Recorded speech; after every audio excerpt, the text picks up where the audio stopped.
ਵਾਹਿਗੁਰੂ ਜੀ ਕਾ ਖਾਲਸਾ ਵਾਹਿਗੁਰੂ ਜੀ ਕੀ ਫਤਿਹ। ਗੁਰੂ ਪਿਆਰੀ ਗੁਰੂ ਸਵਾਰੀ ਪਰਮ ਸਤਿਕਾਰਯੋਗ ਸਾਧ ਸੰਗਤ ਜੀਓ, ਅੱਜ ਦਾ ਸੰਤ ਮਹਾਂਪੁਰਖ ਬਾਬਾ ਜਵਾਲਾ ਸਿੰਘ ਜੀ ਹਰਖੋਵਾਲੇ ਵਾਲਿਆਂ ਦੀ ਚੱਲ ਰਹੀ ਲੜੀਵਾਰ ਪ੍ਰਸੰਗ ਕਥਾ ਦੇ ਤਹਿਤ ਉਹਨਾਂ ਦੇ ਅਗਲੇ ਜੀਵਨ ਦਰਸ਼ਨਾਂ ਦੀ ਜੋ ਕੜੀ ਆ ਦਾਸ ਆਪ ਸਾਰੀਆਂ ਸੰਗਤਾਂ ਨਾਲ ਸਾਂਝਾ ਕਰਦਾ ਹੈਗਾ। ਦੇਖੋ, ਜਦੋਂ 1914 ਦੇ ਵਿੱਚ ਪਹਿਲਾ ਵਿਸ਼ਵ ਯੁੱਧ ਹੋਇਆ ਸੀਗਾ ਤੇ ਇਸ ਵਿਸ਼ਵ ਯੁੱਧ ਦੇ ਵਿੱਚ ਯੂਰਪ ਦੇ ਜਿੰਨੇ ਵੀ ਮੁਲਕ ਸੀ ਸਾਰਿਆਂ ਨੇ ਹਿੱਸਾ ਲਿਆ ਸੀ ਤੇ ਇਹ ਜਿਹੜਾ ਯੁੱਧ ਸੀਗਾ ਇਹ ਤਕਰੀਬਨ 4 ਸਾਲ ਚੱਲਿਆ। ਇਸ ਯੁੱਧ ਦੇ ਵਿੱਚ ਜਿੱਥੇ ਭਾਰਤੀ ਫੌਜਾਂ ਨੂੰ ਬੁਲਾਇਆ ਗਿਆ ਤੇ ਉਹਨਾਂ ਵਿੱਚ ਖਾਸ ਕਰਕੇ ਜਿਹੜੀਆਂ ਸਿੱਖ ਫੌਜਾਂ ਸਿੱਖੀਆਂ ਸਿੱਖ ਪਲਾਟੂਨਾਂ ਸੀਗੀਆਂ ਉਹਨਾਂ ਦੇ ਜਵਾਨਾਂ ਦਾ ਨੰਬਰ ਜਿਹੜਾ ਸੀਗਾ ਸਭ ਤੋਂ ਪਹਿਲ ਦੇ ਆਧਾਰ 'ਤੇ ਸੀਗਾ, ਕਿਉਂ ਗੋਰਿਆਂ ਨੂੰ ਪਤਾ ਸੀਗਾ ਕਿ ਇਹ ਜਿਹੜੇ ਸਿੱਖ ਫੌਜੀ ਆ ਇਹ ਬੜੇ ਬਹਾਦਰ ਵਾ ਤੇ ਇਹਨਾਂ ਦਾ ਜੰਗ ਦੇ ਵਿੱਚ ਸਾਥ ਹੋਊਗਾ ਤਾਂ ਫਿਰ ਹੀ ਜਿਹੜੇ ਮੋਰਚੇ ਆ ਉਹ ਜਿੱਤੇ ਜਾ ਸਕਦੇ ਆ। ਤੇ ਇਸੇ ਕਰਕੇ ਬਾਬਾ ਜਵਾਲਾ ਸਿੰਘ ਜੀ ਜਿਸ ਪਲਟਨ ਦੇ ਵਿੱਚ ਉਹਨਾਂ ਟਾਈਮਾਂ ਦੇ ਵਿੱਚ ਨੌਕਰੀ ਕਰਦੇ ਹੁੰਦੇ ਸੀ, ਇਹ ਵੀ ਪਲਟਨ ਜਿਹੜੀ ਸੀਗੀ ਇਸ ਨੂੰ ਵੀ ਆਰਡਰ ਆ ਗਿਆ ਵੀ ਤੁਸੀਂ ਵੀ ਜਾਣ ਵਾਸਤੇ ਤਿਆਰ ਹੋ ਜਾਓ। ਸੋ ਇਸ ਕਰਕੇ 1915 ਦੀ ਪਹਿਲੀ ਤਰੀਕ ਨੂੰ ਬਾਬਾ ਜਵਾਲਾ ਸਿੰਘ 200 ਜਵਾਨਾਂ ਦੇ ਨਾਲ ਇਸ ਜੰਗ ਦੇ ਵਿੱਚ ਜਾਣ ਵਾਸਤੇ ਜਿਹੜੇ ਸੀਗੇ ਉਹ ਤਿਆਰ ਹੋ ਗਏ। ਜਦ ਜੰਗ ਦੇ ਵਿੱਚ ਤਿਆਰ ਹੋਇਆ ਤੇ ਉਸ ਤੋਂ ਬਾਅਦ ਫਿਰ ਬਾਬਾ ਜਵਾਲਾ ਸਿੰਘ ਦੀ ਜਿਹੜੀ ਰੈਜੀਮੈਂਟ ਸੀ ਪਿਸ਼ੌਰ ਤੋਂ ਫਿਰ ਰਾਵਲਪਿੰਡੀ ਪਹੁੰਚੀ ਸੀ, ਕਿਉਂਕਿ ਜਿਹੜਾ ਰਾਵਲਪਿੰਡੀ ਏਰੀਆ ਸੀਗਾ ਇੱਥੇ ਜਿਹੜੇ ਨਵੇਂ ਰੰਗਰੂਟ ਜਵਾਨ ਸੀ ਉਹ ਭਰਤੀ ਕੀਤੇ ਜਾਂਦੇ ਸੀਗੇ ਤੇ ਇਹਨਾਂ ਨੂੰ ਸਿਖਲਾਈ ਵੀ ਦਿੱਤੀ ਜਾਂਦੀ ਸੀਗੀ।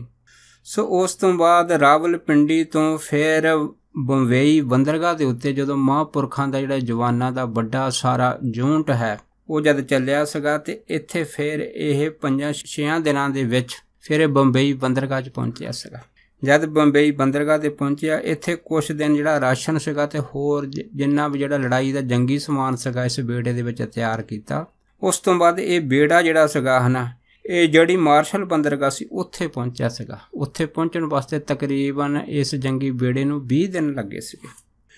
ਪਰ ਜਦੋਂ ਮਹਾਂਪੁਰਖ ਉੱਥੇ ਪਹੁੰਚੇ ਸੀ ਮਹਾਂਪੁਰਖਾਂ ਨੇ ਨਾ ਤਾਂ ਰਸਤੇ ਦੇ ਵਿੱਚ ਆਪਣਾ ਨਿਯਮ ਤੋੜਿਆ, ਆਪਣੇ ਨਿਯਮ ਨੂੰ ਉਸੇ ਤਰ੍ਹਾਂ ਬਰਕਰਾਰ ਰੱਖਿਆ। ਨਿਤਨੇਮ ਤੇ ਰਹਿਰਾਸ ਸਾਹਿਬ ਦੇ ਜਿਹੜੇ ਪਾਠ ਸੀਗੇ ਮਹਾਂਪੁਰਖ ਲਗਾਤਾਰ ਕਰਦੇ ਰਹੇ ਆ। ਉਸ ਤੋਂ ਬਾਅਦ ਜਦ ਮਾਰਸ਼ਲ ਬੰਦਰਗਾਹ ਤੇ ਮਹਾਂਪੁਰਖਾਂ ਦਾ ਜਿਹੜਾ ਸੀਗਾ ਪਹੁੰਚਿਆ ਤੇ ਉਹਨਾਂ ਟਾਈਮਾਂ ਦੇ ਵਿੱਚ ਉੱਥੇ ਇੱਕ ਵੱਡਾ ਰੈਸਟ ਕੈਂਪ ਸੀਗਾ ਜਿਹਦੇ ਵਿੱਚ ਨਵੇਂ ਜਵਾਨ ਭਰਤੀ ਕੀਤੇ ਜਾਂਦੇ ਸੀਗੇ। ਜਿਹੜੇ ਜ਼ਖਮੀ ਫੌਜੀ ਹੁੰਦੇ ਸੀ ਉਹਨਾਂ ਜਮਾਨਾਂ ਦੇ ਵਿੱਚ ਲੜਾਈ ਦੇ ਅੰਦਰ ਉਹਨਾਂ ਦੀ ਜਿਹੜੀ ਮਲਮ ਪੱਟੀ ਕੀਤੀ ਜਾਂਦੀ ਸੀ ਤੇ ਇੱਥੇ ਹੀ ਫਿਰ ਮਹਾਂਪੁਰਖਾਂ ਦਾ ਜਿਹੜਾ ਸੀਗਾ ਉਤਾਰਾ ਉਹਨਾਂ ਟਾਈਮਾਂ ਦੇ ਵਿੱਚ ਹੋਇਆ ਸੀਗਾ। ਸੋ ਉਹਨਾਂ ਟਾਈਮਾਂ ਦੇ ਵਿੱਚ ਬਾਬਾ ਜਵਾਲਾ ਸਿੰਘ ਹੋਣਾ ਨੂੰ ਇੱਕ ਸਾਧੂ ਜਾਣ ਕੇ ਜਿਹੜੇ ਗੋਰੇ ਅਫਸਰ ਸੀਗੇ ਉਹਨਾਂ ਨੇ ਮਹਾਂਪੁਰਖਾਂ ਨੂੰ ਛਾਉਣੀ ਵਿੱਚ ਰਹਿਣ ਦਾ ਹੁਕਮ ਦੇ ਦਿੱਤਾ ਸੀਗਾ ਤੇ ਬਾਕੀ ਜਿਹੜੇ ਜਵਾਨ ਸੀਗੇ ਉਹਨਾਂ ਨੂੰ ਉਹਨਾਂ ਦੀਆਂ ਜਿਹੜੀਆਂ ਨਿੱਜੀ ਕਾਰਵਾਈਆਂ ਸੀ ਉਹਨਾਂ ਦੇ ਵਿੱਚ ਪਰਪੱਕ ਹੋਣ ਵਾਸਤੇ ਡਟੇ ਰਹਿਣ ਵਾਸਤੇ ਇਹ ਜਿਹੜੇ ਨਿਰਦੇਸ਼ ਫੌਜ ਵੱਲੋਂ ਦਿੱਤੇ ਗਏ ਸੀਗੇ। ਸੋ ਉਹਨਾਂ ਟਾਈਮਾਂ ਦੇ ਵਿੱਚ ਸਰਦੀ ਬੜੀ ਸੀ, ਠੰਡ ਬੜੀ ਸੀ, ਪਰ ਮਹਾਂਪੁਰਖ ਇੱਕ ਖਾਕੀ ਰੰਗ ਦੀ ਜਿਹੜੀ ਚਾਦਰ ਸੀਗੀ ਉਹ ਆਪਣੇ ਦੇ ਉੱਤੇ ਲੈ ਕੇ ਤੇ ਜਦ ਰਾਤ ਦਾ ਖਾਣਾ ਖਾਂਦੇ ਸੀਗੇ ਫਿਰ ਬਾਹਰ ਨਿਕਲ ਜਾਂਦੇ ਸੀਗੇ ਕਿਤੇ ਇਕਾਂਤ ਜਗ੍ਹਾ 'ਤੇ ਦੇਖ ਕੇ ਉੱਥੇ ਬਾਬਾ ਜਵਾਲਾ ਸਿੰਘ ਜਿਹੜੇ ਸੀ ਉਹ ਤਪ ਕਰਦੇ ਹੁੰਦੇ ਸੀ। ਪਰ ਇੱਥੇ ਵੀ ਮਹਾਂਪੁਰਖਾਂ ਨੇ ਉਹਨਾਂ ਟਾਈਮਾਂ ਦੇ ਵਿੱਚ ਸਵੇਰ ਦੇ ਜਿਹੜੇ ਦੀਵਾਨ ਆਸਾ ਦੀ ਵਾਰ ਦੇ ਲੱਗਦੇ ਹੁੰਦੇ ਸੀ ਔਰ ਸ਼ਾਮ ਜਿਹੜੀ ਰਹਿਰਾਸ ਸਾਹਿਬ ਦੇ ਦੀਵਾਨ ਲੱਗਦੇ ਹੁੰਦੇ ਸੀ ਉਹਨਾਂ ਦੇ ਵਿੱਚ ਕਦੀ ਨਾਗਾ ਨਹੀਂ ਸੀ ਪਾਇਆ। ਇਹ ਦੀਵਾਨ ਉੱਥੇ ਵੀ ਜਿਹੜੇ ਨਿਰਵਿਘਨ ਲੱਗਦੇ ਰਹੇ ਆ। ਸੋ ਇਸ ਦੇ ਵਿੱਚ ਸੰਤ ਭਗਤ ਸਿੰਘ ਇੱਕ ਮਹਾਂਪੁਰਖ ਹੋਏ ਆ। ਇਹ ਜਿਹੜੇ ਸੰਤ ਭਗਤ ਸਿੰਘ ਮਹਾਂਪੁਰਖ ਸੀਗੇ ਇਹ 35 ਪੰਜਾਬੀ ਪਲਟਨ ਦੇ ਵਿੱਚ ਉਹਨਾਂ ਟਾਈਮਾਂ ਦੇ ਵਿੱਚ ਨੌਕਰੀ ਕਰਦੇ ਹੁੰਦੇ ਸੀਗੇ ਤੇ ਇਹਨਾਂ ਮਹਾਂਪੁਰਖਾਂ ਨੇ ਬਾਬਾ ਜਵਾਲਾ ਸਿੰਘ ਦੇ ਪ੍ਰਤੀ ਆਪਣੇ ਸਾਥੀਆਂ ਤੋਂ ਜਿਹੜਾ ਸੀਗਾ ਉਹ ਪਤਾ ਕੀਤਾ ਕਿ ਇੱਥੇ ਕੋਈ ਗੁਰਮੁਖ ਪਿਆਰੇ ਆਏ ਆ ਤੇ ਜਿਨ੍ਹਾਂ ਦੇ ਚਿਹਰੇ ਦਾ ਜਲਾਲ ਜਿਹੜਾ ਬੜਾ ਜ਼ਿਆਦਾ ਭਾਉਂਦਾ ਹੈਗਾ। ਸੋ ਇਹਨਾਂ ਦੇ ਦਰਸ਼ਨ ਕਰਨ ਵਾਸਤੇ ਫਿਰ ਸੰਤ ਭਗਤ ਸਿੰਘ ਜਿਹੜੇ ਸੀਗੇ ਇਹ ਇਹਨਾਂ ਦੇ ਪਾਸ ਪਹੁੰਚੇ ਸੀ ਉਹਨਾਂ ਟਾਈਮਾਂ ਦੇ ਵਿੱਚ। ਜਦੋਂ ਸੰਤ ਭਗਤ ਸਿੰਘ ਪਹੁੰਚੇ ਸੀਗੇ ਫਿਰ ਇਹਨਾਂ ਨੇ ਨਾਲ ਦੇ ਸਾਥੀ ਨੂੰ ਪੁੱਛਿਆ ਸੀਗਾ ਵੀ ਬਾਬਾ ਜਵਾਲਾ ਸਿੰਘ ਹੁਣਾਂ ਦੇ ਦਰਸ਼ਨ ਕਿਵੇਂ ਹੋ ਸਕਦੇ ਆ ਤੇ ਫਿਰ ਨਾਲ ਦੇ ਸਿੰਘਾਂ ਨੇ ਦੱਸਿਆ ਸੀਗਾ ਕਿ ਉਹਨਾਂ ਦੇ ਤੁਸੀਂ ਖੁੱਲ੍ਹੇ ਦਰਸ਼ਨ ਕਰ ਸਕਦੇ ਆ ਕਿਉਂਕਿ ਸਵੇਰ ਤੇ ਸ਼ਾਮ ਦੇ ਦੀਵਾਨਾਂ ਦੇ ਵਿੱਚ ਬਾਬਾ ਜਵਾਲਾ ਸਿੰਘ ਜੀ ਖੁਦ ਹਾਜ਼ਰੀ ਭਰਦੇ ਆ ਤੇ ਉਹਨਾਂ ਦੀਵਾਨਾਂ ਦੇ ਵਿੱਚ ਮਹਾਂਪੁਰਖ ਆਪ ਖੁਦ ਕੀਰਤਨ ਕਰਦੇ ਆ। ਸੋ ਉਸ ਤੋਂ ਬਾਅਦ ਫਿਰ ਸੰਤ ਭਗਤ ਸਿੰਘ ਹੁਣੀ ਜਦ ਇੱਥੇ ਪਹੁੰਚੇ ਸੀਗੇ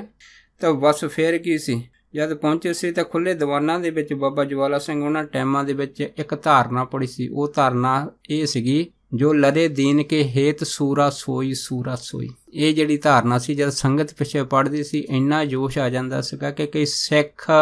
ਸਿਪਾਹੀ ਜਿਹੜੇ ਸੀ ਉਸੇ ਟਾਈਮ ਜੰਗ ਦੇ ਵਿੱਚ ਲੜਨ ਵਾਸਤੇ ਪੂਰੀ ਤਰ੍ਹਾਂ ਤਿਆਰ ਹੋ ਜਾਂਦੇ ਸੀਗੇ। ਇਹੋ ਜਿਹਾ ਜਿਹੜਾ ਪ੍ਰਤਾਪ ਸੀਗਾ ਬਾਬਾ ਜਵਾਲਾ ਸਿੰਘ ਹੋਣਾ ਦਾ ਸੀਗਾ। सो उस टाइम फिर महापुरख बाबा भगत सिंह होना ने फिर बाबा ज्वाला सिंह होना नूं जद कान दे विच मिलनी दे वास्ते अपने पास बुलाया सीगा। ਉਹਦੇ ਵਿੱਚ ਜਿਹੜੀ ਵਾਰਤਾ ਹੋਈ ਸੀ ਉਸ ਵਾਰਤਾ ਵਿੱਚ ਬਾਬਾ ਭਗਤ ਸਿੰਘ ਹੋਣਾ ਨੇ ਸੰਤ ज्वाला सिंह ਨੂੰ ਪੁੱਛਿਆ ਸੀਗਾ ਕਿ ਤੁਸੀਂ ਆਪਣੀ ਜ਼ਿੰਦਗੀ ਵਿੱਚ ਕਿਹੜੇ ਕਿਹੜੇ ਮਹਾਂਪੁਰਖਾਂ ਨੂੰ ਮਿਲੇ ਆ। ਤਾਂ ਫਿਰ ਬਾਬਾ ज्वाला ਸਿੰਘ ਨੇ ਦੱਸਿਆ ਸੀਗਾ ਕਿ ਅਸੀਂ ਹੈ ਨਾ ਸੰਤ ਮਹਾਂਪੁਰਖ ਬਾਬਾ ਆਇਆ ਸਿੰਘ ਜੀ ਉਹਨਾਂ ਦੀ ਸੰਗਤ ਕੀਤੀ ਆ। जब होती मरदान का नाम संत भगत सिंह ने सुनिया सीगा तो बड़े खुश होए सी क्योंकि वो भी संत आया सिंह होती मरदान वालियां तो ही बरसोए होए सी। इस करके उन्होंने कहा कि आपां तां गुरसिੱਖੀ ਦੇ रिश्ते ਦੇ ਵਿੱਚ गुर भाई होए। इस करके महापुरख ਜਿਹੜੇ ਸੀਗੇ ਇਹਨਾਂ ਦਾ ਆਪਸ ਵਿੱਚ बड़ा प्रेम ਪਿਆਰ ਸੀਗਾ। और खास करके लंगर पानी भी बाबा ज्वाला सिंह होने ਜਿਹੜੇ ਸੀਗੇ ਉਹ ਸੰਤ ਭਗਤ ਸਿੰਘ ਹੋਣਾ ਦੇ ਨਾਲ ਆਪ ਛਕਦੇ ਰਹੇ ਆ। ਉਸ ਤੋਂ ਬਾਅਦ ਉਹਨਾਂ ਟਾਈਮਾਂ ਦੇ ਵਿੱਚ ਜਿਹੜਾ ਕੋਤਮਾਰਾ ਦਾ ਇੱਕ ਮੋਰਚਾ ਸੀਗਾ ਇਹ ਬੜਾ ਭਖਿਆ ਹੋਇਆ ਸੀਗਾ। ਇਹ ਜਿਹੜਾ ਮੋਰਚਾ ਸੀਗਾ ਇਹ ਮਿਸਰ ਦਾ ਇੱਕ ਦਰਿਆ ਹੈਗਾ ਦਜਲਾ ਤੇ ਦੂਸਰਾ ਹੈਗਾ ਫਰਾਤ, ਉਹਦੇ ਵਿਚਕਾਰ ਇੱਕ ਜਗ੍ਹਾ ਸ਼ਮਸ਼ੀ ਆ, ਉੱਥੇ ਮਗਿਆ ਹੋਇਆ ਸੀਗਾ। ਸੋ ਫਿਰ ਜਦ ਗੋਰੇ ਅਫਸਰਾਂ ਨੇ ਬਾਬਾ ज्वाला ਸਿੰਘ ਦੀ ਫੌਜ ਨੂੰ ਇਹ ਨਿਰਦੇਸ਼ ਦਿੱਤਾ ਹੈਗਾ ਕਿ ਤੁਸੀਂ ਇਸ ਮੋਰਚੇ ਵਿੱਚ ਜਾ ਕੇ ਆਪਣੀ ਬਹਾਦਰੀ ਦੇ ਜੌਹਰ ਦਿਖਾਵੋ। ਜਦੋਂ ਇਹ ਜੂਨਟ ਗਈ ਸੀ ਉਹਨਾਂ ਟਾਈਮਾਂ ਦੇ ਵਿੱਚ ਕਾਰਨ ਐਸਾ ਹੋਇਆ ਸੀਗਾ ਕਿ ਜਿਹੜੀਆਂ ਪਹਿਲਾਂ ਫੌਜਾਂ ਜਿਹੜੀਆਂ ਸੀਗੀਆਂ ਇਸ ਮੋਰਚੇ ਦੇ ਅੰਦਰ ਗਈਆਂ ਸੀ ਉਹਨਾਂ ਨੂੰ ਘੇਰਾ ਪੈ ਗਿਆ ਸੀ। ਜਦ ਘੇਰਾ ਪੈ ਗਿਆ ਸੀ ਤੇ ਇਸ ਘੇਰੇ ਦੀ ਜਿਹੜੀ ਖਬਰ ਸੀ ਬਾਬਾ ज्वाला ਸਿੰਘ ਦੀ ਜੂਨਟ ਨੂੰ ਜਿਹੜੀ ਸੀਗੀ ਜਦ ਪਹੁੰਚੀ ਆ ਤੇ ਉਸ ਟਾਈਮ ਮਹਾਂਪੁਰਖਾਂ ਦੀ ਜਿਹੜੀ ਜੂਨਟ ਫੌਜ ਦੀ ਸੀਗੀ ਇਸ ਘੇਰੇ ਤੋਂ ਤਕਰੀਬਨ 40 ਕੁ ਮੀਲ ਦੀ ਦੂਰੀ ਤੇ ਉਹਨਾਂ ਟਾਈਮਾਂ ਦੇ ਵਿੱਚ ਪਹੁੰਚ ਚੁੱਕੀ ਸੀ। ਜਦੋਂ 30-40 ਮੀਲ ਦੀ ਦੂਰੀ ਦੇ ਉੱਤੇ ਪਹੁੰਚੀ ਸੀਗੀ ਤਾਂ ਇਸ ਫੌਜ ਨੂੰ ਫਿਰ ਜਿਹੜਾ ਸੀਗਾ ਉਹ ਵੱਡੇ ਕਮਾਂਡਰਾਂ ਨੇ ਰੁਕਣ ਦਾ ਹੁਕਮ ਦੇ ਦਿੱਤਾ ਸੀਗਾ। ਇਸ ਕਰਕੇ ਇਹ ਜਿਹੜੀ ਫੌਜ ਸੀਗੀ ਹੈ ਨਾ ਇਹ ਉੱਥੇ ਹੀ ਜਿਹੜੀ ਸੀ ਰੁਕ ਗਈ ਸੀ। ਉਹਨਾਂ ਟਾਈਮਾਂ ਦੇ ਵਿੱਚ ਇਹ ਜਿਹੜੀ ਫੌਜ ਬਾਬਾ ज्वाला ਸਿੰਘ ਹੋਣਾ ਦੇ ਨਾਂ 'ਤੇ ਉਹਨਾਂ ਟਾਈਮਾਂ ਦੇ ਵਿੱਚ ਪਹੁੰਚੀ ਸੀਗੀ ਇਹ 47 ਸਿੱਖ ਰੈਜੀਮੈਂਟ ਸੀਗੀ। ਅਤੇ ਇਹਨਾਂ ਨੇ ਫਿਰ ਉਸੇ ਟਾਈਮ ਜਿਹੜਾ ਦਜਲਾ ਦਰਿਆ ਸੀਗਾ ਉਹਦੇ ਨੇੜੇ ਜੋਰਸ਼ੀਮਾ ਦੇ ਵਿਖੇ ਇੱਕ ਪਾਸੇ ਜਿਹੜੇ ਸੀਗੇ ਇਸ ਫੌਜ ਨੇ ਆਪਣੇ ਟੈਂਟ ਤੰਬੂ ਲਾਏ ਸੀਗੇ ਅਤੇ ਦੂਸਰੇ ਪਾਸੇ ਜਿਹੜਾ ਗੁਰਦੁਆਰਾ ਸਾਹਿਬ ਬਣਾਇਆ ਸੀ ਜਿਹਦੇ ਵਿੱਚ 4 ਵੱਡੇ ਵੱਡੇ ਤੰਬੂ ਲਾਏ ਸੀ। ਇਹਨਾਂ ਤੰਬੂਆਂ ਦੇ ਬਿਲਕੁਲ ਜਿਹੜੇ ਸੀਗੇ ਬਾਹਰਲੇ ਪਾਸੇ ਇਸੇ ਹੀ 47 ਸਿੱਖ ਰੈਜੀਮੈਂਟ ਦੇ ਜਿਹੜੇ ਜਵਾਨਾਂ ਨੇ ਇੱਕ ਵੱਡਾ ਸਾਰਾ ਨਿਸ਼ਾਨ ਸਾਹਿਬ ਲਾਇਆ ਸੀਗਾ ਅਤੇ ਇਸ ਤੰਬੂ ਦੇ ਅੰਦਰ ਹੀ ਧੰਨ ਧੰਨ ਸਾਹਿਬ ਸ੍ਰੀ ਗੁਰੂ ਗ੍ਰੰਥ ਸਾਹਿਬ ਮਹਾਰਾਜ ਦਾ ਪ੍ਰਕਾਸ਼ ਕੀਤਾ ਸੀਗਾ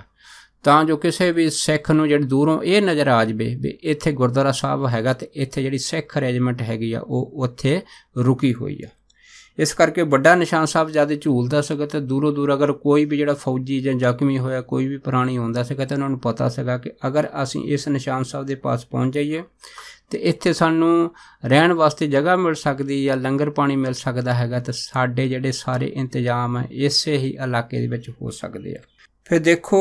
ਇਸੇ ਹੀ ਦਜਲਾ ਦਰਿਆ ਦੇ ਦੂਸਰੇ ਪਾਸੇ ਇੱਕ ਰੈਜੀਮੈਂਟ ਰੁਕੀ ਹੋਈ ਸੀ ਜਿਹਦੇ ਵਿੱਚ ਸੰਤ ਮਹਾਂਪੁਰਖ ਬਾਬਾ ਮੱਘਰ ਸਿੰਘ ਜਿਹੜੇ ਸੀਗੇ ਇਸ ਰੈਜੀਮੈਂਟ ਦੇ ਜਿਹੜੀ ਸੀਗੀ ਉਹਨਾਂ ਟਾਈਮਾਂ ਦੇ ਵਿੱਚ ਅਗਵਾਈ ਕਰਦੇ ਸੀਗੇ ਅਤੇ ਉਹਨਾਂ ਟਾਈਮਾਂ ਦੇ ਵਿੱਚ ਬਾਬਾ ਮੱਘਰ ਸਿੰਘ ਹੋਣੀ ਜਿਹੜੇ ਸੀਗੇ ਜਦ ਇਸ ਇਲਾਕੇ 'ਚ ਪਹੁੰਚੇ ਸੀਗੇ ਇਹ ਕੁਛ ਉਦਾਸ ਸੀਗੇ ਕਿਉਂਕਿ ਬਹੁਤ ਚਿਰ ਹੋ ਗਿਆ ਸੀਗਾ ਧੰਨ ਧੰਨ ਸਾਹਿਬ ਸ੍ਰੀ ਗੁਰੂ ਗ੍ਰੰਥ ਸਾਹਿਬ ਮਹਾਰਾਜ ਦੇ ਦਰਸ਼ਨ ਕੀਤਿਆਂ।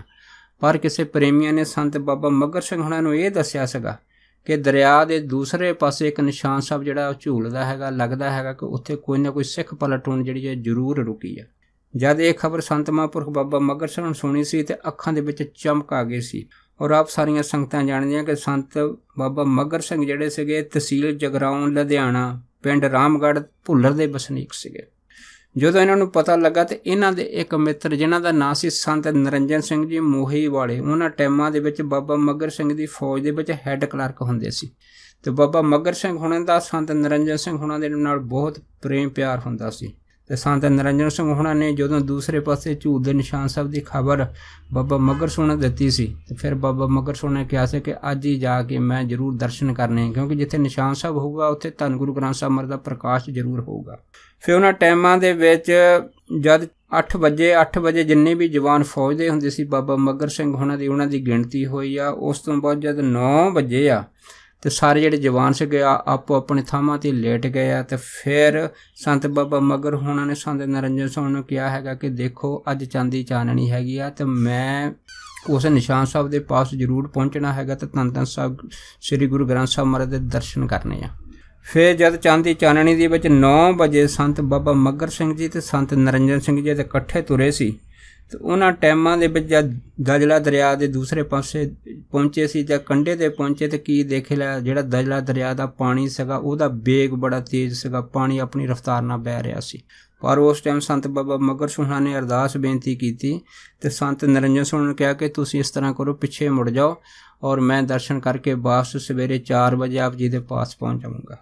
ਇਹ ਕਹਿ ਕੇ ਤਾਂ ਸੰਤ ਬਾਬਾ ਨਿਰੰਜਨ ਸਿੰਘ ਜੀ ਨਾ ਚਾਹੁੰਦੇ ਹੋਏ ਵੀ ਜਿਹੜੇ ਸੀਗੇ ਉੱਥੇ ਖੜ ਗਏ। ਤੇ ਉਸ ਤੋਂ ਬਾਅਦ ਫਿਰ ਬਾਬਾ ਮੱਘਰ ਸਿੰਘ ਹੋਣਾ ਨੇ ਇੱਕ ਜਿਹੜਾ ਕੱਪੜਿਆਂ ਦਾ ਜੋੜਾ ਸੀਗਾ ਆਪਣੇ ਪਾਸ ਝੋਲੇ 'ਚ ਲਿਆਂਦਾ ਸੀਗਾ, ਉਸ ਨੂੰ ਆਪਣੇ ਸਿਰ ਦੇ ਉੱਤੇ ਬੰਨ੍ਹਿਆ ਤੇ ਇਸ ਦਜਲਾ ਦਰਿਆ ਦੇ ਵਿੱਚ ਛਾਲ ਮਾਰ ਦਿੱਤੀ। ਜਦ ਦਜਲਾ ਦਰਿਆ 'ਚ ਛਾਲ ਮਾਰਤੀ ਤੇ ਸੰਤ ਬਾਬਾ ਨਿਰੰਜਨ ਸਿੰਘ ਹੋਣੀ ਜਿਹੜੇ ਸੀਗੇ ਇਹਨਾਂ ਦੀ ਛਾਲ ਮਾਰਨ ਤੋਂ ਮਨ ਦੇ ਵਿੱਚ ਥੋੜ੍ਹਾ ਜਿਹਾ ਘਬਰਾ ਗਏ, ਕਿਉਂਕਿ ਪਾਣੀ ਦਾ ਵੇਗ ਬਹੁਤ ਤੇਜ਼ ਸੀ। ਪਰ ਫਿਰ ਵੀ ਉਹਨਾਂ ਦੇ ਮਨ 'ਚ ਸੀਗਾ ਕਿ ਬਾਬਾ ਮੱਘਰ ਸਿੰਘ ਬੜੇ ਸਦਕੀ ਇਰਾਦੇ ਵਾਲੇ ਗੁਰਸਿੱਖ ਹੈਗੇ ਆ ਤੇ ਇਹ ਦਰਿਆ ਤੋਂ ਜ਼ਰੂਰ ਪਾਰ ਹੋ ਜਾਣਗੇ। ਸੋ ਉਸ ਟਾਈਮ ਜਿਵੇਂ ਆਪ ਸੰਗਤਾਂ ਜਾਣਦੀਆਂ ਹੈ ਕਿ ਜਦੋਂ ਗੁਰਸਿੱਖ ਕੋਈ ਚੀਜ਼ ਇਹ ਥਾਣ ਲਵੇ ਤੇ ਮੂੰਹ ਦੇ ਵਿੱਚ ਇਹ ਸ਼ਬਦ ਹੁੰਦਾ ਹੈ ਕਿ ਝੱਖੜ ਝਾਂਗੀ ਮੀਂਹ ਬਰਸੇ ਭੀ ਗੁਰ ਦੇਖਣ ਜਾਈ, ਸਮੁੰਦ ਸਾਗਰ ਹੋਵੇ ਬਹੁ ਖਾਰਾ ਗੁਰਸਿੱਖ ਲੰਘ ਗੁਰ ਪੈ ਜਾਈ। ਉਸ ਤੋਂ ਬਾਅਦ ਫਿਰ ਬਾਬਾ ਮੱਘਰ ਸਿੰਘ ਹੋਣਾ ਨੇ ਇਹ ਜਿਹੜਾ ਦਜਲਾ ਦਰਿਆ ਸੀਗਾ ਇਹ ਕੁਛ ਹੀ ਸਮੇਂ ਦੇ ਵਿੱਚ ਪਾਰ ਕਰਕੇ ਦੂਸਰੇ ਕਿਨਾਰੇ ਪਹੁੰਚ ਗਏ। ਜਦ ਦੂਸਰੇ ਕਿਨਾਰੇ ਪਹੁੰਚੇ ਆ ਤੇ ਇੱਧਰ ਮਹਾਂਪੁਰਖ ਬਾਬਾ ਜਵਾਲਾ ਸਿੰਘ ਹੋਣੀ ਜਿਹੜੇ ਉਹਨਾਂ ਟਾਈਮਾਂ ਦੇ ਵਿੱਚ ਗੁਰਦੁਆਰੇ ਸਾਹਿਬ ਦੇ ਅੰਦਰ ਸੰਗਤ ਦੇ ਵਿੱਚ ਬੈਠੇ ਹੋਏ ਸੀ, ਉਹਨਾਂ ਨੂੰ ਵੀ ਇਹ ਤਾਰ ਖੜਕ ਗਈ। ਉਸੇ ਟਾਈਮ ਬਾਬਾ ਜਵਾਲਾ ਸਿੰਘ ਜਿਹੜੇ ਸੀਗੇ ਗੁਰਦੁਆਰਾ ਛੱਡ ਕੇ ਬਾਹਰ ਆ ਗਏ ਤੇ ਜਿੱਧਰੋਂ ਸੰਤ ਬਾਬਾ ਮੱਘਰ ਸਿੰਘ ਜੀ ਦਰਿਆ ਵੱਲੋਂ ਆ ਰਹੇ ਸੀ ਉਹਨਾਂ ਨੂੰ ਮਿਲਣ ਵਾਸਤੇ ਸਿੱਧੇ ਉਹਨਾਂ ਦੇ ਪਾਸ ਪਹੁੰਚ ਗਏ। ਜਦ ਪਹੁੰਚ ਗਿਆ ਤੇ ਦੋਨੇ ਮਹਾਂਪੁਰਖਾਂ ਦੀ ਨਜ਼ਰ ਜਦ ਇੱਕ ਦੂਸਰੇ ਦੇ ਨਾਲ ਮਿਲੀ ਆ ਤੇ ਉਸ ਟਾਈਮ ਪ੍ਰੇਮ ਪਿਆਰ ਦੇ ਅਥਰੂ ਜਿਹੜੇ ਸੀ ਅੱਖਾਂ 'ਚੋਂ ਵਹਿ ਤੁਰੇ ਤੇ ਬਾਬਾ ਜਵਾਲਾ ਸਿੰਘ ਹੋਣਾ ਨੇ ਝੁੱਕ ਕੇ ਜਦੋਂ ਸੰਤ ਬਾਬਾ ਮੱਘਰ ਸਿੰਘ ਹੋਣਾ ਨੇ ਨੂੰ ਪੈਰੀਂ ਹੱਥ ਲਾਉਣ ਦਾ ਯਤਨ ਕੀਤਾ ਤਾਂ ਬਾਬਾ ਮੱਘਰ ਸਿੰਘ ਹੋਣਾ ਨੇ ਸੰਤ ਬਾਬਾ ਜਵਾਲਾ ਸਿੰਘ ਹੋਣਾ ਦੇ ਜਿਹੜੇ ਸੀ ਉਹ ਹੱਥ ਫੜ ਲਏ ਤੇ ਕੁੱਟ ਕੇ ਗਲਵਕੜੀ ਪਾ ਲਈ। ਜਦ ਕੁੱਟ ਕੇ ਗਲਵਕੜੀ ਪਾਈ ਉਸ ਤੋਂ ਬਾਅਦ ਫਿਰ ਜਿਹੜੇ ਦੋਨੇ ਮਹਾਂਪੁਰਖ ਸੀਗੇ ਇਹ ਵਾਪਸ ਉਸ ਗੁਰਦੁਆਰਾ ਕੈਂਪ ਦੇ ਵਿੱਚ ਪਹੁੰਚੇ। ਜਦ ਉੱਥੇ ਪਹੁੰਚਿਆ ਤੇ ਉੱਥੇ ਸੰਤ ਬਾਬਾ ਮੱਘਰ ਸਿੰਘ ਹੋਣਾ ਦਾ ਆਉਣਾ ਸੁਣ ਕੇ ਹੋਰ ਵੀ ਬਹੁਤ ਸਾਰੀਆਂ ਜਿਹੜੀਆਂ ਸੰਗਤਾਂ ਸੀਗੀਆਂ ਇਸ ਗੁਰਦੁਆਰਾ ਸਾਹਿਬ ਦੇ ਅੰਦਰ ਪਹੁੰਚ ਗਈਆਂ ਤੇ ਫਿਰ ਉਹਨਾਂ ਟਾਈਮਾਂ ਦੇ ਵਿੱਚ ਫਿਰ ਜਿਹੜਾ ਦੀਵਾਨ ਸੀਗਾ ਨਾ ਇਹ ਸ਼ੁਰੂ ਹੋ ਗਿਆ। ਜਦ ਇਹ ਦੀਵਾਨ ਜਿਹੜਾ ਸੀ ਸ਼ੁਰੂ ਹੋਇਆ, ਇਸ ਦੀਵਾਨ ਦੇ ਸ਼ੁਰੂ ਤੋਂ ਬਾਅਦ ਇਹ ਦੀਵਾਨ ਦੇ ਵਿੱਚ ਕੀਰਤਨ ਜਦ ਹੋਇਆ, ਇਸ ਕੀਰਤਨ ਵਿੱਚ ਫਿਰ ਮਹਾਂਪੁਰਖ ਬਾਬਾ ਜਵਾਲਾ ਸਿੰਘ ਹੋਣਾ ਨੇ ਜਿਹੜੀਆਂ ਉਹਨਾਂ ਟਾਈਮਾਂ 'ਚ ਧਾਰਨਾ ਪੜ੍ਹੀਆਂ ਤੇ ਕੁਛ ਧਾਰਨਾ ਬਾਬਾ ਮੱਘਰ ਸਿੰਘ ਹੋਣਾ ਨੇ ਪੜ੍ਹੀਆਂ ਸੀਗੀਆਂ ਤੇ ਇਹ ਕੀਰਤਨ ਦਾ ਜਿਹੜਾ ਰਾਸ ਇੰਨਾ ਉੱਚਾ ਤੇ ਇੰਨਾ ਜ਼ਿਆਦਾ ਅੰਦਰ ਸੰਗਤ ਦੇ ਵਿੱਚ ਛਾ ਗਿਆ ਸੀਗਾ ਕਿ ਇਹ ਦੀਵਾਨ ਦੇ ਵਿੱਚ ਸਮੇਂ ਦਾ ਪਤਾ ਨਹੀਂ ਲੱਗਾ ਤੇ ਉਦੋਂ ਪਤਾ ਲੱਗਾ ਜਦੋਂ ਰਾਤ ਦੇ 1 ਵੱਜ ਗਿਆ। ਜਦ ਰਾਤ ਦੇ 1 ਵਜਾ ਫਿਰ ਜਦ ਸੰਗਤ ਨੂੰ ਪਤਾ ਲੱਗਾ ਉਸ ਤੋਂ ਬਾਅਦ ਸਾਰੀ ਸੰਗਤ ਨੇ ਅੰਮ੍ਰਿਤ ਵੇਲਾ ਸਮਝ ਕੇ ਉਸੇ ਟਾਈਮ ਇਸ਼ਨਾਨ ਕੀਤਾ। ਇਸ਼ਨਾਨ ਕਰਨ ਤੋਂ ਬਾਅਦ ਫਿਰ ਸੰਗਤ ਜਿਹੜੀ ਸੀ ਫਿਰ ਗੁਰਦੁਆਰਾ ਸਾਹਿਬ ਦੇ ਵਿੱਚ ਜੁੜ ਗਈ। ਫਿਰ ਅੰਮ੍ਰਿਤ ਵੇਲੇ ਦਾ ਜਿਹੜਾ ਦੀਵਾਨ ਸੀਗਾ ਉਹ ਜਦ ਸ਼ੁਰੂ ਹੋਇਆ ਇਸ ਦੀਵਾਨ ਦੇ ਵਿੱਚ ਫਿਰ ਸਾਰੀਆਂ ਸੰਗਤਾਂ ਨੇ ਉਹਨਾਂ ਟਾਈਮਾਂ ਦੇ ਵਿੱਚ ਹਾਜ਼ਰੀ ਭਰੀ ਆ। ਜਦ ਹਾਜ਼ਰੀ ਭਰੀ ਆ ਤੇ ਇਸ ਹਾਜ਼ਰੀ ਭਰਨ ਤੋਂ ਬਾਅਦ ਫਿਰ ਕੜਾਹ ਪ੍ਰਸ਼ਾਦੀ ਦੇਗ ਵਰਤਾਈ ਗਈ ਤੇ ਉਸ ਤੋਂ ਬਾਅਦ ਸੰਤ ਮੱਘਰ ਸਿੰਘ ਜਿਹੜੇ ਵਾਪਸ ਸੀਗੇ ਉਹ ਆਪਣੇ ਕੈਂਪ ਦੇ ਵਿੱਚ ਜਾਣ ਵਾਸਤੇ ਬਾਬਾ ਜਵਾਲਾ ਸਿੰਘ ਹੋਣਾ ਤੋਂ ਇਜਾਜ਼ਤ ਮੰਗਣ ਲੱਗੇ। ਪਰ ਫਿਰ ਬਾਬਾ ਜਵਾਲਾ ਸਿੰਘ ਹੋਣੀ ਜਿਹੜੇ ਸੀਗੇ ਉਹ ਤੁਰ ਕੇ ਸੰਤ ਮੱਘਰ ਸਿੰਘ ਹੋਣਾ ਦੇ ਨਾਲ ਇਸ ਦਜਲਾ ਦਰਿਆ ਦੇ ਕੰਢੇ 'ਤੇ ਗਏ। ਫਿਰ ਸੰਤ ਮੱਘਰ ਸਿੰਘ ਹੋਣਾ ਨੇ ਪਹਿਲਾਂ ਵਾਂਗੀ ਜਿਹੜੇ ਸੁੱਕੇ ਕੱਪੜੇ ਸੀਗੇ ਉਹ ਆਪਣੇ ਸਿਰ ਦੇ ਉੱਤੇ ਬੰਨ੍ਹ ਲਏ ਤੇ ਦਰਿਆ ਦੇ ਵਿੱਚ ਛਾਲ ਮਾਰ ਦਿੱਤੀ ਤੇ ਇਸ ਤਰ੍ਹਾਂ ਬਾਬਾ ਜਵਾਲਾ ਸਿੰਘ ਹੋਣੀ ਤਦ ਤੱਕ ਉੱਥੇ ਖੜੇ ਦਰਿਆ ਦੇ ਕੰਢੇ ਦੇਖਦੇ ਰਹੇ ਜਦ ਤੱਕ ਸੰਤ ਮੱਘਰ ਸਿੰਘ ਹੋਣੀ ਉਹਨਾਂ ਟਾਈਮਾਂ ਦੇ ਵਿੱਚ ਇਹ ਦਜਲਾ ਦਰਿਆ ਪਾਰ ਨਹੀਂ ਕਰ ਗਏ। ਜਦੋਂ ਮਹਾਂਪੁਰਖਾਂ ਨੇ ਦਜਲਾ ਦਰਿਆ ਪਾਰ ਕੀਤਾ ਉਸ ਤੋਂ ਬਾਅਦ ਸੰਤ ਮੱਘਰ ਸਿੰਘ ਹੋਣੀ ਸਿੱਧੇ ਆਪਣੀ ਜੂੰਟ ਦੇ ਵਿੱਚ ਪਹੁੰਚ ਗਏ। ਜਦ ਫੌਜ ਦੀ ਜੂੰਟ ਦੇ ਵਿੱਚ ਪਹੁੰਚੇ ਆ ਤੇ ਫਿਰ ਸੰਤ ਨਿਰੰਜਨ ਸਿੰਘ ਹੋਣੀ ਜਿਹੜੇ ਸਾਰੀ ਰਾਤ ਮਹਾਂਪੁਰਖਾਂ ਦੀ ਉਡੀਕ ਦੇ ਵਿੱਚ ਸੁੱਤੇ ਨਹੀਂ ਆ। ਜਦੋਂ 4 ਵਜੇ ਸੰਤ ਬਾਬਾ ਮੱਘਰ ਸਿੰਘ ਹੋਣਾ ਨੂੰ ਜਦ ਆਉਂਦਾ ਦੇਖਿਆ ਤੇ ਸੰਤ ਬਾਬਾ ਨਿਰੰਜਨ ਸਿੰਘ ਹੋਣੀ ਬੜੇ ਖੁਸ਼ ਹੋਏ। ਉਸ ਤੋਂ ਬਾਅਦ ਫਿਰ ਸੰਤ ਮੱਘਰ ਸਿੰਘ ਹੋਣਾ ਨੇ ਸੰਤ ਨਿਰੰਜਨ ਸਿੰਘ ਹੋਣਾ ਨੂੰ ਜੋ ਬਾਬਾ ਜਵਾਲਾ ਸਿੰਘ ਹੋਣਾ ਦੇ ਨਾਲ ਬਾਤਚੀਤ ਹੋਈ ਆ ਉਹਨਾਂ ਸਾਰਿਆਂ ਦਾ ਵੇਰਵਾ ਜਿਹੜਾ ਸੀਗਾ ਸਾਂਝਾ ਕੀਤਾ। ਉਸ ਤੋਂ ਬਾਅਦ ਫਿਰ ਸੰਤ ਨਿਰੰਜਨ ਸਿੰਘ ਹੋਣਾ ਨੇ ਇਹ ਪੁੱਛਿਆ ਕਿ ਇਸ ਦਰਿਆ ਦਾ ਵੇਗ ਇੰਨਾ ਤੇਜ਼ ਸੀਗਾ, ਤੁਸੀਂ ਇਹ ਦਰਿਆ ਜਿਹੜਾ ਹੈਗਾ ਕਿਵੇਂ ਪਾਰ ਕਰ ਗਏ? ਤੇ ਫਿਰ ਉਹਨਾਂ ਟਾਈਮਾਂ ਦੇ ਵਿੱਚ ਬਾਬਾ ਮੱਘਰ ਸਿੰਘ ਹੋਣਾ ਨੇ ਸੰਤ ਨਿਰੰਜਨ ਸਿੰਘ ਨੇ ਇਹ ਦੱਸਿਆ ਸੀਗਾ ਕਿ ਜਦੋਂ ਮੈਂ ਡੂੰਘੇ ਦਰਿਆ ਦੇ ਪਾਣੀ ਦੇ ਵਿੱਚ ਜਿਹੜਾ ਸੀਗਾ ਉਹ ਜਾ ਰਿਹਾ ਸੀਗਾ ਤੇ ਉਸ ਟਾਈਮ ਅਚਨਚੇਤ ਕਿਸੇ ਮੁਰਦੇ ਦੀ ਲਾਸ਼ ਜਿਹੜੀ ਸੀ ਮੇਰੇ ਪੈਰਾਂ ਦੇ ਥੱਲੇ ਆ ਗਈ ਤੇ ਉਸ ਮੁਰਦੇ ਦੀ ਲਾਸ਼ ਨੇ ਮੈਨੂੰ ਉਸ ਦਰਿਆ ਤੋਂ ਉੱਪਰ ਕਰ ਦਿੱਤਾ ਪਾਣੀ ਤੋਂ ਤੇ ਇਹ ਜਿਹੜੀ ਲਾਸ਼ ਸੀਗੀ ਇਹ ਬੇੜੀ ਦੀ ਤਰ੍ਹਾਂ ਚੱਲਦੀ ਹੋਈ ਦਰਿਆ ਦੇ ਦੂਜੇ ਕੰਢੇ ਪਹੁੰਚ ਗਈ ਸੀ। ਤੇ ਇਹ ਸਭ ਕਲਗੀਧਰ ਮਹਾਰਾਜ ਦੀ ਹੀ ਕਿਰਪਾ ਹੈਗੀ ਆ ਕਿ ਮੂੰਹ ਦੇ ਵਿੱਚ ਸ਼ਬਦ ਸੀਗਾ ਕਿ ਝੱਖੜ ਝਾਂਗੀ ਮੀਂਹ ਬਰਸੇ ਭੀ ਗੁਰ ਦੇਖਣ ਜਾਈ, ਸਮੁੰਦ ਸਾਗਰ ਹੋਵੇ ਬਹੁ ਖਾਰਾ, ਗੁਰ ਸਖ ਲੰਘ ਗੁਰ ਪੈ ਜਾਈ। ਇਸ ਤਰ੍ਹਾਂ ਇਹ ਜਿਹੜਾ ਦਰਿਆ ਪਾਰ ਕਰਕੇ ਦੋਨੇ ਮਹਾਂਪੁਰਖਾਂ ਦੀ ਆਪਸ ਵਿੱਚ ਮਿਲਣੀ ਕਰਾਈ ਸੀ। ਇਸ ਤੋਂ ਬਾਅਦ ਫਿਰ ਬਾਬਾ ਜਵਾਲਾ ਸਿੰਘ ਹੁਣਾਂ ਦਾ ਜਿਹੜਾ ਫੌਜ ਦਾ ਯੂਨਿਟ ਸੀਗਾ ਉਹ ਜਿਹੜਾ ਸੀ ਉਹ ਪੈਰਿਸ ਪਹੁੰਚਾ। ਜਦ ਪੈਰਿਸ ਪਹੁੰਚਾ ਉਹਨਾਂ ਟਾਈਮਾਂ ਦੇ ਵਿੱਚ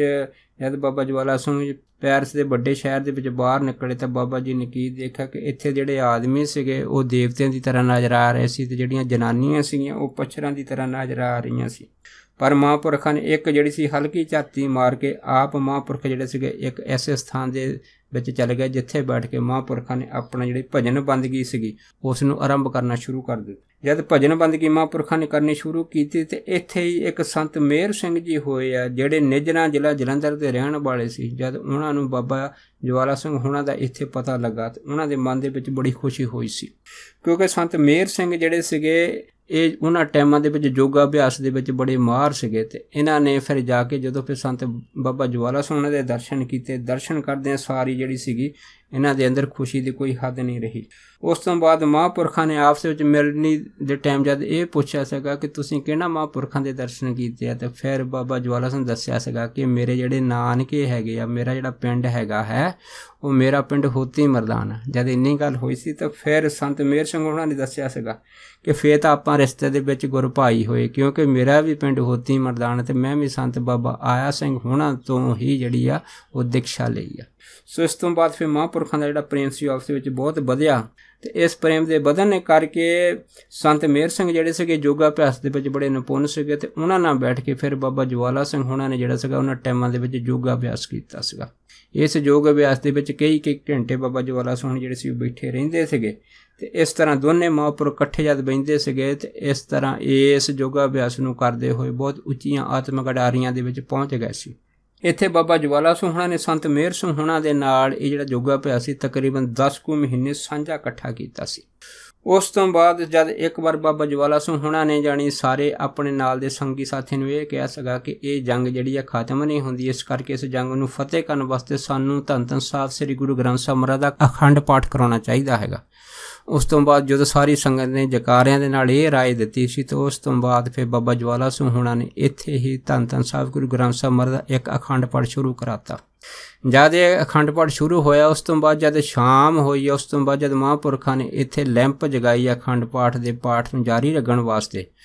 ਉਹਨਾਂ ਟਾਈਮਾਂ ਦੇ ਵਿੱਚ ਜਿਹੜਾ CEO ਸੀਗਾ ਇਸ ਪਲਾਟੂਨ ਦਾ ਉਸ ਨੂੰ ਕਿਸੇ ਨੇ ਸ਼ਿਕਾਇਤ ਕਰ ਦਿੱਤੀ ਵੀ ਇੱਥੇ ਸਿੱਖਾਂ ਨੇ ਨਾ ਰਾਤ ਨੂੰ ਲਾਈਟ ਜਗਾਈ ਆ, ਕਿਉਂਕਿ ਇੱਥੇ ਇਲਾਕੇ ਦੇ ਵਿੱਚ ਖਾਸ ਕਰਕੇ ਆਰਮੀ ਦੇ ਖੇਤਰ ਦੇ ਵਿੱਚ ਬਲੈਕ ਆਊਟ ਹੈਗੀ ਆ ਕਿ ਕੋਈ ਵੀ ਆਦਮੀ ਰਾਤ ਨੂੰ ਲਾਈਟ ਨਹੀਂ ਜਗਾ ਸਕਦਾ।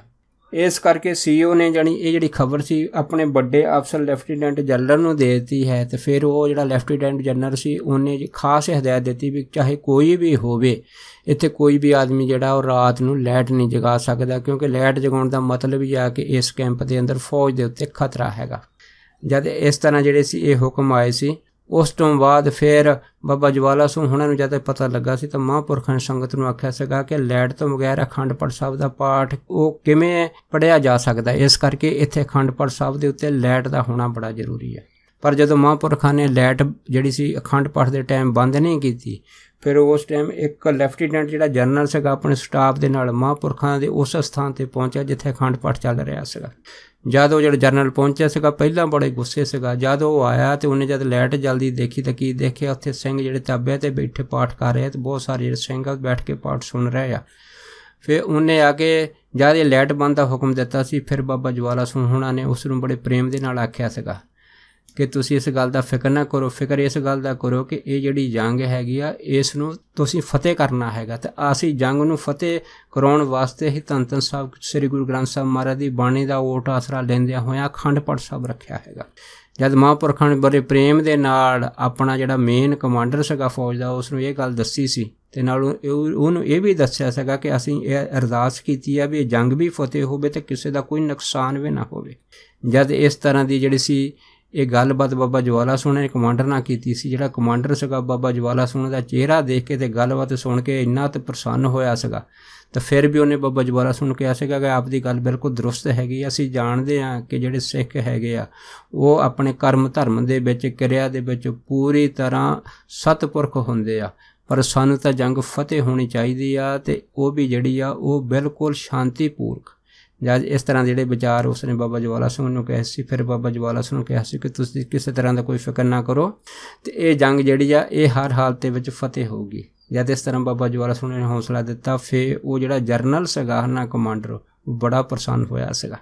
ਤੇ ਉਹਨੇ ਫਿਰ ਬਾਬਾ ਜਵਾਲਾ ਸਿੰਘ ਹੁਣਾਂ ਵੱਲ ਥੋੜ੍ਹਾ ਝੁੱਕ ਕੇ ਆਪਣੇ ਜਦੋਂ ਨਮਸਕਾਰ ਕੀਤੀ ਸੀ ਤਾਂ ਉਹ ਚੱਲ ਗਿਆ ਸੀਗਾ। ਉਸ ਤੋਂ ਬਾਅਦ ਤੀਸਰੇ ਦਿਨ ਜਦ ਧੰਨ ਧੰਨ ਸਾਹਿਬ ਸ੍ਰੀ ਗੁਰੂ ਗ੍ਰੰਥ ਸਾਹਿਬ ਮਹਾਰਾਜ ਦੇ ਅਖੰਡ ਪਾਠ ਦਾ ਭੋਗ ਪਿਆ ਸੀ, ਜਿਉਂ ਹੀ ਭੋਗ ਪਿਆ ਸੀਗਾ ਤੇ ਇਸ ਭੋਗ ਤੋਂ ਬਾਅਦ ਇਸੇ ਹੀ ਫੌਜ ਦੇ ਅੰਦਰ ਜਿਹੜਾ ਸੀਗਾ ਇਹ ਬਿਗਲ ਵੱਜ ਗਿਆ ਕਿ ਇਹ ਜਿਹੜਾ ਜੰਗ ਦਾ ਮੋਰਚਾ ਹੈਗਾ ਇਹ ਫਤਿਹ ਹੋ ਗਿਆ ਹੈ।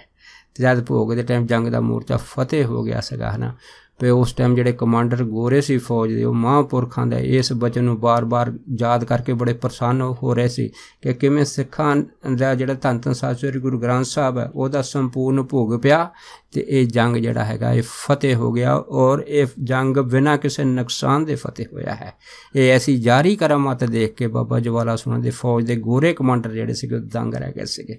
ਸੋ ਦਾਸ ਇੰਨੇ ਹੀ ਬਚਨ ਮਹਾਂਪੁਰਖਾਂ ਦੇ ਆਪ ਸਾਰੀਆਂ ਸੰਗਤਾਂ ਨਾਲ ਸਾਂਝਾ ਕਰਦਾ ਹੋਇਆ ਖਿਮਾ ਦਾ ਜਾ ਚੁੱਕਾ ਜੀ। ਹੋਈਆਂ ਬੇਅੰਤ ਭੁੱਲਾਂ ਚੁੱਕਾਂ ਦੀ ਖਿਮਾ ਬਖਸ਼ਣੀ, ਸੋ ਫਤਿਹ ਬੁਲਾਓ। ਵਾਹਿਗੁਰੂ ਜੀ ਕਾ ਖਾਲਸਾ, ਵਾਹਿਗੁਰੂ ਜੀ ਕੀ ਫਤਿਹ।